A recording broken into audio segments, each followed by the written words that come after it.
Hello everyone, and welcome back to another Solo Spooky Story. My name's Rob, and I'll be your host. For those of you that don't know, the Solo Spooky Stories are shorter episodes presented every other week by myself, where I'll talk about something that I find quite interesting, or Suze has found something that she, found interesting as well, or we have a topic that maybe we just don't have enough content on to take part in a full episode, so we want to include it here. So it's just a fun way to do something a bit different and just have a one-on-one and just present something as is. You can make up your own minds as I'm presenting it to you, and unfortunately, you're missing out on the incredibly witty banter between myself and Suze that I know you all love, but hopefully this does the job anyway. So with that said, we are just going to get into it today. So this one is a fun one, and it's been I've been inspired by Suze recently with the historical mystery that we had with the Book of Soiga and everything that kind of came out of that. It was a really, really fun episode, and I love a good historical mystery. Like I really, really do. I live for them, and this one is it's a pretty well-known historical mystery, and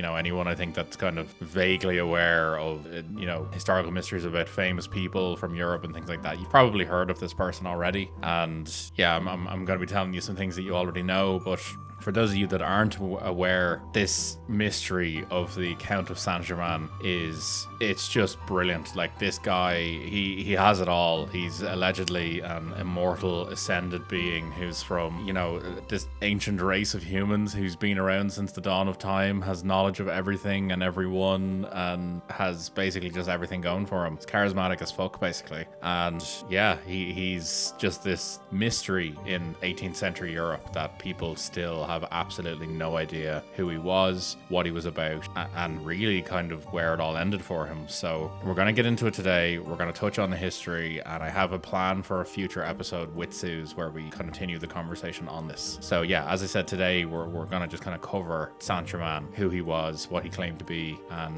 the mystery that surrounds him. So there's basically nothing verifiable known of the Count of Saint-Germain, particularly around birth or parentage, like where he comes from at all. And I suppose that what makes it even more interesting is that over his lifetime, he himself claimed to be the secret son of Francis II, who is the Prince of Transylvania. Writes itself, like we've got basically Dracula's son here. While other stories named him as Simon Wolf of Alsace, and another one called him Ayamar the Jesuit, or that he was even a Portuguese royal child hidden by his guardians, and some said that he was of Jewish descent as well. Lots of conflicting stuff going on there.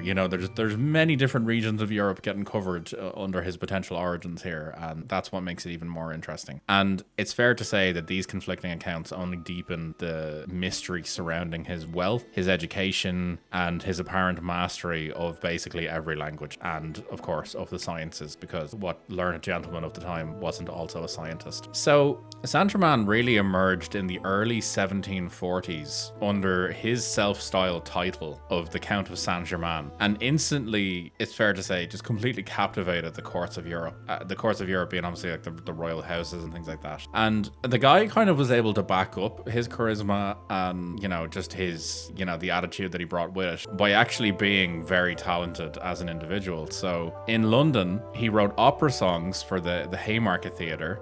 He was briefly imprisoned during the Jacobite rebellion, where he was accused of basically trying to overthrow the government. And while he was in prison and taking part in all of these shenanigans, he was also just astonishing, society in London with his fluency in what appeared to be around a dozen languages. Along with this, he was also a virtuoso on the violin, so could just master that, and allegedly had this encyclopedic knowledge of both art and history. Because why not? This guy basically has it all, and he's just kind of going, he's yes-anding himself by doing this. He's like, yeah, I can write opera, and I can also, speak a bunch of languages. I'm also able to play violin, and why not? I'll take part in a rebellion, just to keep it interesting. Oh, and also I know everything about art and history, just in case you want to know. And Voltaire, the famous author at the time, called him a man who does not die, which great coming from him, but also just adds to the mystery around him, where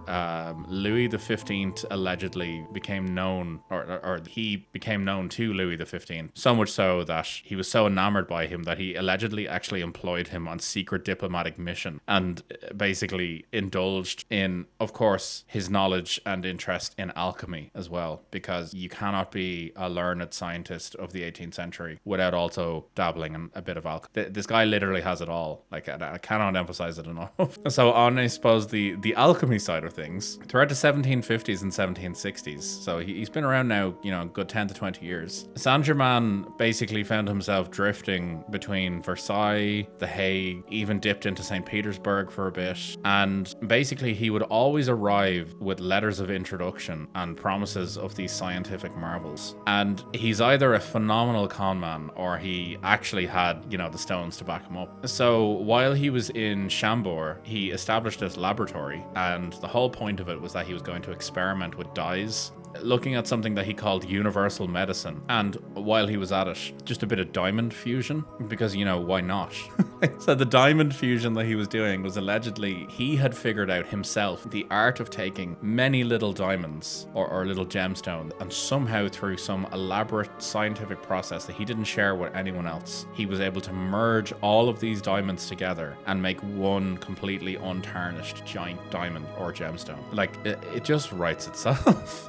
It really does. So this guy was doing it all, and while he was there as well, he took it upon himself to advise the Dutch on their porcelain manufacturers and on new color process, literally advising a group of people who themselves had mastered the art of porcelain making. He somehow knew even more than they did on this and advised them on it. Like, as I said, the guy is able to basically just back up everything about him, and, you know, he brings a certain energy to the party that I think people were just there for. While he was in Russia, just for shits and giggles, he decided to assist Catherine the Great's coup and basically established himself as able to then offer counsel during the Russo-Turkish War, which basically got him a reputation as a politicized alchemist and military strategist. That is a quote that I saw describing him a lot online. And, you know, like, it really just adds to just the overall air of mystery. Like, this guy is claiming basically everything about himself, like, and he's not disagreeing with anyone, spreading kind of more rumors about him, which is even, I suppose, better for the story today. Like, the guy literally at one point allegedly claimed that he was between 300 to 500 years old. Why? I don't know. He attributed his longevity to the Philosopher's Stone, which of course he had, and having the elixir of life. He kind of went on to talk about how he had developed this special wash that he could use on himself that preserved his youth. And yeah, he just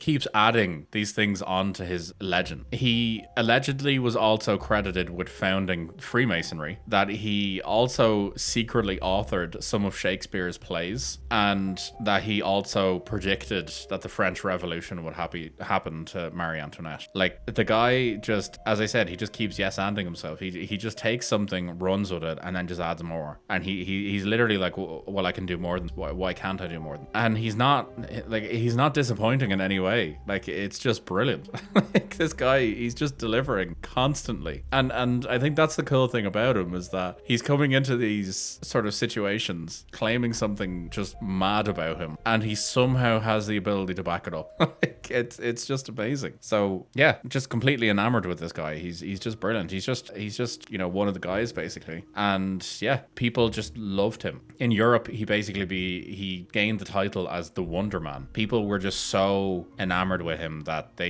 everyone loved being around him and loved having him there. And yeah, Catherine the Great allegedly even herself referred to him as the mystery man of Europe. So we've got this basically like Austin Powers level charisma, just ripping around Europe, just doing whatever he wants, and people are just loving it. And yeah, I'm actually really glad that I've like walked myself into the Austin Powers comparison, because I feel like that's where this guy is at this point. So yeah, he in then the kind of the late 1770s into the 1780s, he decided to set up his own factory where he would undertake this alchemical research and also dabbled in philosophy because he wanted to, because why not? Like this is something that you're going to do obviously at the time. So yeah, this was towards the later years of his life when he was getting into his 80s. Allegedly, we don't actually know how old he was. He himself claimed to be between 300 to 500 years old. My understanding was that he was an old man at this point though, so who are we really to know? And yeah, he took part in all of this research and philosophy as well, and writing, and shared them with his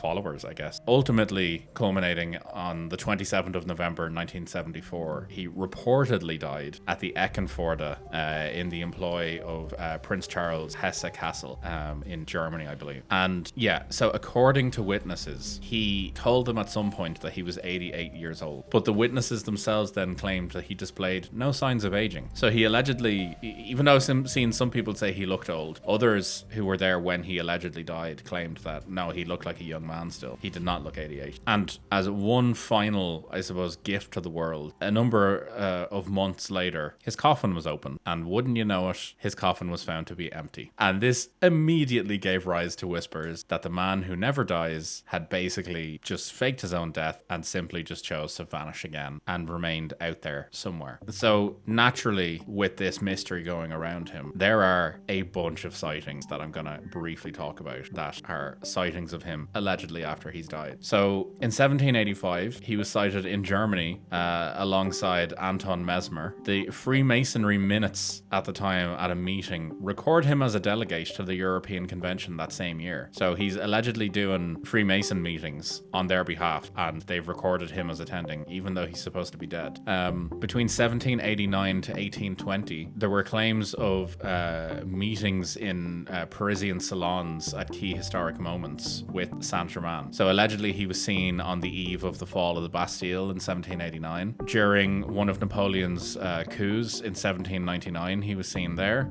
He was seen after executions of various royal family members and dukes. And yeah, again, he was seen basically right up to 1820, where everyone who saw him maintained that his appearance had not changed at all in any of this time. Bear in mind now at this point, this has been about 80 years since this man was first kind of brought onto the scene in Europe, and he's allegedly still knocking about years after he's died. Just, 40 years or so after he's died, just, shooting the shit basically. In the 1850s then, so 30 years even after this, so 110 years after he first appeared, a man simply known as Major Fraser appeared in Victorian London, and allegedly he was such a match for Saint-Germain's likeness that people just accepted that this obviously was him. And he made it even better himself, because Major Fraser, if he was Saint-Germain, did not back down at all from this, and he claimed that at points in his own life he knew the Roman Emperor Nero, and also had conversations with Dante, the famous philosopher and author.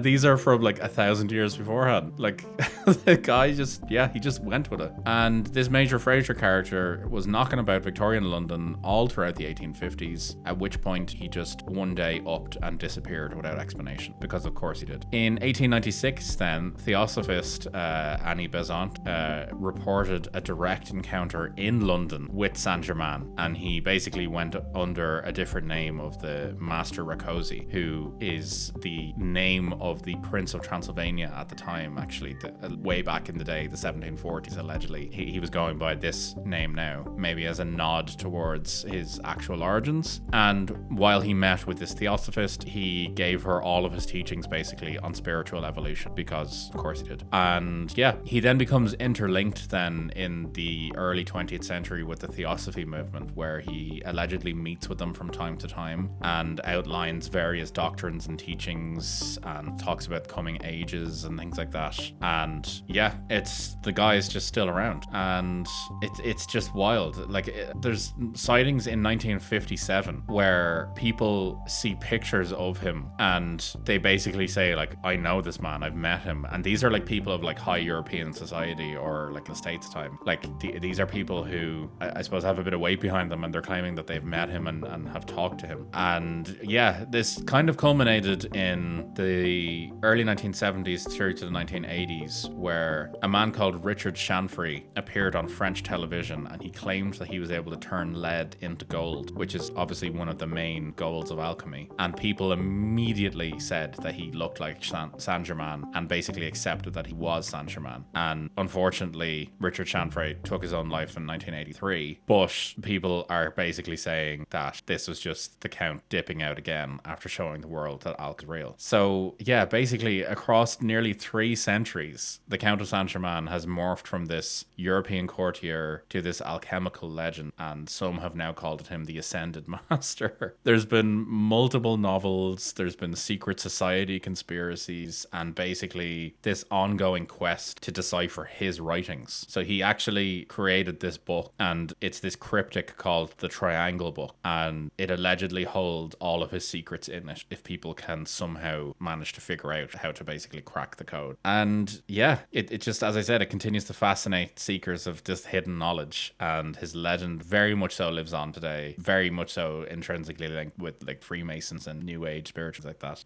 But ultimately, the guy got around, and you know, fair play to him. Like, obviously, he's either the biggest con man in the world and people have just embraced his legacy, or he somehow manages to back it up. I don't know. I guess we'll never know. Or maybe someday we will. Who's to say? But yeah, I would genuinely love to hear your thoughts on this one. It's such a bizarre case, and I want to know more about him. The more I read about it, it's the more fascinating. But yeah, as I said, I'd love to hear your thoughts. You can get us on social media. You can get us on Threads and Instagram at the SpookAF Pod. You can send us an email to the spookafpodcast@gmail.com. I would love to hear some thoughts. Or, you know, you can get us on YouTube in the comments when this episode goes up. You know, there's many places to get us. I'd love to get a conversation going on this one. I would love to see where people fall down on this. Is he a con man, or is he some sort of immortal alchemical being that knows more than everyone? I guess we won't know. But yeah, I hope whenever it is you're listening to this, you're having a lovely day, and I'll catch you in the next one. Take it easy, guys.